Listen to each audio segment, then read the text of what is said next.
This is a sermon for September 17th, 2023, about honoring volunteer work. And I'm going to read first from Mark 10:35 to 45. James and John came up to Jesus. "Teacher, we have something we want you to do for us." "What is it?" Jesus said. "Arrange it," they said, "so that we will be awarded the highest places of honor in your glory. One of us at your right, the other at your left." When the other 10 disciples heard of this conversation, they lost their tempers with James and John. Jesus got them together to settle things down. "You've observed how big ego rulers throw their weight around," Jesus said. "And when people get a little power, how quickly it goes to their heads. It's not going to be that way with you. Whoever wants to be great must become a servant. Whoever wants to be first among you must be your slave. That is what the Son of Man has done. He came to serve, not to be served." And then just one verse from 1 John 4:20. "Those who say, 'I love God,' and hate a sister or brother are liars. For those who do not love a sister or brother whom they have seen cannot love God whom they have not seen." Well, these scriptures clearly lay out the conflict between the world's way and the way of Jesus. We all have active ego. In fact, having ego is part of being a healthy human. When we do good things for others, it feels good to us. That is a healthy ego. So when we do good for others, it feels good. And that's not a bad thing. We like that good feeling. That's healthy ego. The give and take, gratitude on the part of givers and receivers, is a healthy part of being human. We're all givers at times, and we're all receivers at times. No one wants to be always a giver or always a receiver. I've never known anyone that would qualify in that way, wanting to be always a giver or always a receiver. We really do want both. The only exception I can think of is a profound case of medical disability. And then, even in those cases, often a smile or a light in the eyes is evidence of the giving and the receiving. So, we're given an ego, a sense of self and self-esteem, as a gift from God. I know I've been teaching you that ego is my way or the highway, but it really is when ego is all about me. That's when ego is unhealthy, but ego can be very healthy too. Ego needs to be in balance with the larger human community, even with all of creation. A friend of mine lives near a nature preserve in New Mexico, and she's a photographer there. She photographs wildlife and sunsets and the beauty, the wonder of that place. There's a water feature even though it's New Mexico, there's water there, and the birds, the migratory birds come and go. Amazing photographs. She's coming out with a book of her photos, and it will be an art book. It's going to be bigger than the usual. And I've seen her photos online, and they're amazing. And she's a very tender-hearted person. I really have a great deal of respect for her. She's been one of my teachers about mindfulness and about life. So anyway, her photography is stunning, and she's always working toward balance and health in the whole environment. This is one of her great passions. And she wants to find health in the environment in her corner of the world. She mentioned once that Americans tend to think that nature exists just for us to consume, for us to benefit, as if it were an inanimate object like a plastic tchotchke. And I thought, wow, yeah, we go into the woods, we think it's there to serve me. I need to be calmed, therefore I'm taking a walk in the woods. It serves me. But where's the reciprocity, the reciprocal nature of receiving and giving to our environment? I think it's a great question. Until she brought it up, I hadn't thought about it. Instead of being an object for us to consume, the environment around us is many organisms and one being all together.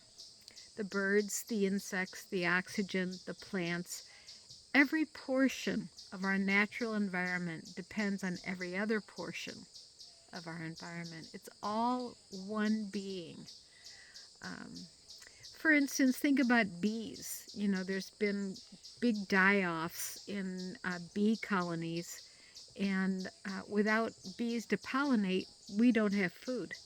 So that's just one tiny example of how everything is connected to everything else.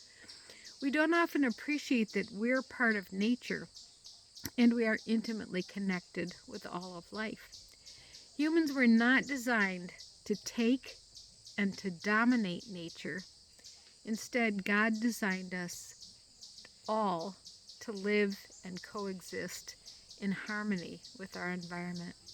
The same thing is true of the giving and receiving of volunteer work and how we function in volunteer work.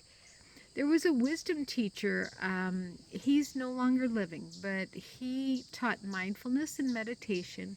He worked in prisons, he worked with the homeless, with teenagers that were struggling, with drug addicts, both in treatment and on the street. So you know that he did really hard work and hard situations. But he had a massive stroke in his 60s. And he didn't recover much movement or speech at all. So after that, he was in a wheelchair and he had to be cared for in bed to not get bed sores. And he didn't recover much speech at all, but he could communicate in ways with blinking and with other things. And luckily, he had people that knew him well and knew his teachings well. And so he could continue to teach even when he couldn't speak. It was a remarkable thing. He was a go-getter in his lifetime. He had been a teacher at Harvard when he was early in his life, a young man, and then went on from there to not achieve in the world's ways, but to teach mindfulness, learn mindfulness, first of all, in humility, and then to teach it. And so then he'd find himself achieving and getting, and then he'd like, oh, hold on a minute. I just fell into my own ego. But he said the hardest thing in his whole life was receiving. The hardest thing. In spite of having worked in prisons and with drug addicts on the street and everything else he did, he said the hardest thing was being dependent on the goodness of others. He joked that his whole orientation in life changed from how can I help you to how can you help me? And he could communicate a sense of humor about that. Hardest thing in his life was to receive. And I see that in great church people. So many want to give and they want to do, but very few want to simply receive with humility if they can't pay it back or pay it forward. And that's ego at work again. I'll give, but I don't want to be in the receiving situation. I only want to give. There are times in life when we may be limited to dependence. And is that okay? Are we still beloved of God? Do we still have human dignity? If I'm honest, I don't want to be in that kind of difficulty. And I'll be honest about that. I would find that very, very difficult. And I always want to be active and giving along with receiving. But I also know that life rarely works out the way we expect it to. I have never forgotten hearing Corrie ten Boom speak. Corrie ten Boom was a girl in a Nazi concentration camp along with her sisters. And she talked about her experience there. And late in life, I remember someone helped her write that she was bedbound and all she could do was pray for others. She couldn't go speak anymore. She couldn't do her own work. She was bedbound. And her ministry was praying for others. People would bring her slips of paper, and then there would be a name or perhaps a trouble, and someone would help her, and she would pray. That was her whole ministry. And her point was no matter what you can do or can't do in life, ministry is always possible. The reality is that we're all created to be in a living, breathing, whole human fabric of life along with all of nature. As someone observed, we think that we're a single wave in the ocean, and sometimes we feel isolated, alone, struggling, tense, scared. But in reality, God has created us as simply one wave in the whole vast ocean. We're not truly separate in any meaningful way, and we can't be separated from the vast love and mercy of God. So given that, Jesus teaches us that our purpose on earth isn't to be served, but to serve. We enter the upside-down kingdom when we live as Christians. The world has its system of who's important and who isn't. But Jesus is our example. Jesus came to serve, to model for us how to love and strengthen the connections of love, mercy, and grace. In contrast to the world's way, establishing who's important and who isn't by what we do, listen to Jesus' words again. Whoever wants to be great must become a servant. Whoever wants to be first among you must be your slave. That is what the Son of Man has done. He came to serve, not to be served. It's a privilege to serve and to be served, but it isn't about who dominates and throws their importance around. And then add to that the great spiritual realities all around us that we cannot see or touch. They aren't concrete in that way. You can't see or touch or control the wind like it talks about in John chapter 3. Instead, you notice that the wind moves and blows the tree branches around. The spiritual realities make life worth living. Love, mercy, grace, forgiveness, the bonds of community, the power of healing. These are all invisible spiritual realities, but we see the evidence of them. Think about our instinct to laugh. What would life be like with no smiles and no humor at all? I can't imagine it. It would be so grim. Jesus taught us this spiritual reality. You shall love the Lord your God with all your heart, all your soul, and with all your mind. You shall love your neighbor as yourself. And those two are inseparable.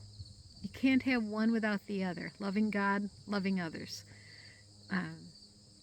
They're both part of one coin, in a way. And it's a choice that we make every day, to love or not to love. And oddly, this is both obvious and it's easy to forget. Again, the human frailty and ego comes into play. It isn't the world's way.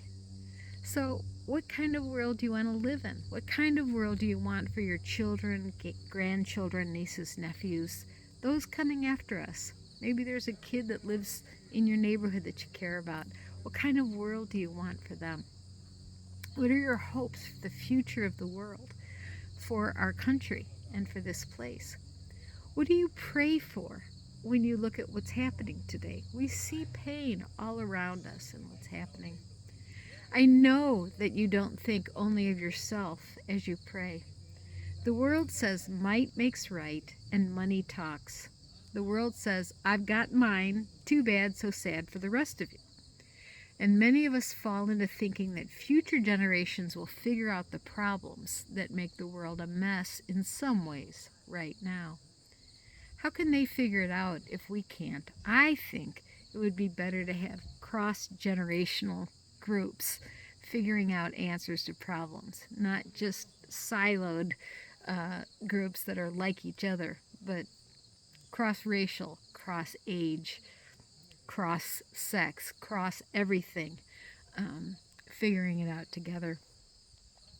When it comes to the church, perhaps the old forms are passing away. They worked well in the 1800s for church, but our culture is growing in strength in its secular, material limits. So what new form will the church take? I've heard emerging church leaders talk about volunteer work as the core of the new form of church. Rather than gathering for committee work to do the institutional work of maintaining the church's institution, instead we take risks and we dream up something new, something about meeting needs in the wider community. There's a whole hurting world out there, and there's passion as well as deep meaning in dreaming up ways that we can help together. Amen.